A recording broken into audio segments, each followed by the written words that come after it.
What were the top 3 projects of Ako Bicol na nakatulong sa mga Bicolano? Well, una na isang international airport. Then, tourism. Yung sa akin isang project noon sa Bicol. At tapos na yung airport nila. Masabi ko, mas hindi nakakalati ang Davao. Talagang maganda. I think next to Cebu.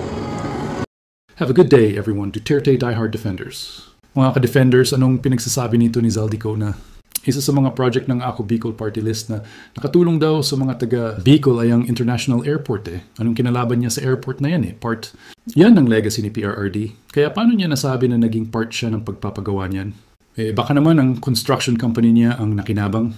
Diyan, kaya niya nasabi na part siya ng pagpapagawa ng Bicol International Airport? Kasi kung totoo na may kinalaman ng construction firm niya sa paggawa ng airport habang siya ang congressman na ba, dapat magising na tayo. Lalo na mga mababatas na natin na nasa matinong pag-iisip. Dapat gumawa ng batas na kapag may construction company ka, dapat di ka pwedeng kumandidato kahit sa anumang posisyon, lalong-lalo na ang pagiging congressman. Kasi nandun na yung nadadaan sa palakasan at higit sa lahat mawawala na ang tamang paninindigan sa tama. Kundi nakadikit na sa kung sino ang nakaupo sa gobyerno dahil hindi na ang paglilingkod ang pangunahing intensyon, kundi ang magkaroon na ng project sa gobyerno ang kanyang construction company. Hindi na ang taong bayan ang pangunahin niyang pinuprotektahan, kundi ang kanyang negosyo. At dahil nakadikit sila sa gobyerno o kung sino pa mang namumuno, nawawala na din ang sense na mag-construct ng tapat.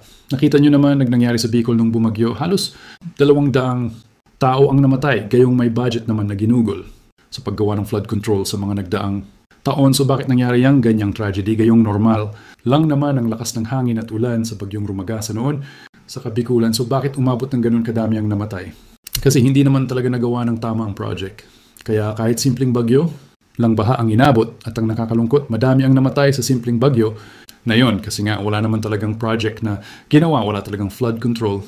At sinabi mismo ni Senator Villanueva na malaki ang naging pondo ng Bicol Region sa flood control.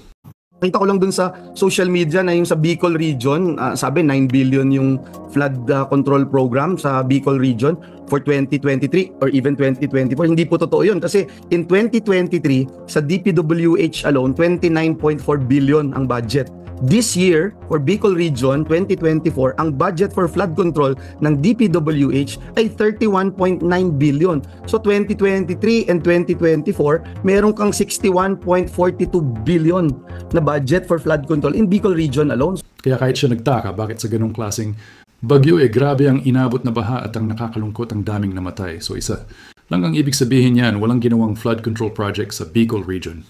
Baka ang ginawa dredging lang na kahit sinong magaling na auditor mahihirapan ay audit ang dredging project. Bakit? Paano mo mau-audit ang buhangin at bato na nakuha sa dredging? Kaya paano mo mau-audit ang buong gastos na mostly ganyan ang ginagawa ng mga contractor? Sa ngayon sa mga flood control at ang project nila puro dredging lang. Kaya huwag kayong magtaka kung ganun ang inabot ng Bicol Region sa simpleng bagyo. At sa mga taga Bicol, matuto na sana kayo dahil kapag nanalo na naman yan, kakabakaba na naman kayo. Kapag may bagyo na naman darating at panigurado, mauulit at mauulit na naman ang nangyari sa trahedyang yun. Kung hindi kayo matututo, baka mas malala pa ang sasapitin nyo kung ipapanalo nyo pa ang mga namumuno sa inyo utang na loob.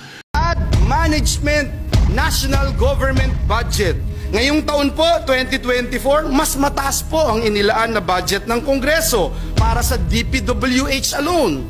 Dito po sa flood management, nasa 1.35 billion kada araw. Huwag nyo nang suportahan ang mga politiko na may mga kumpanya na nakikinabang sa gobyerno.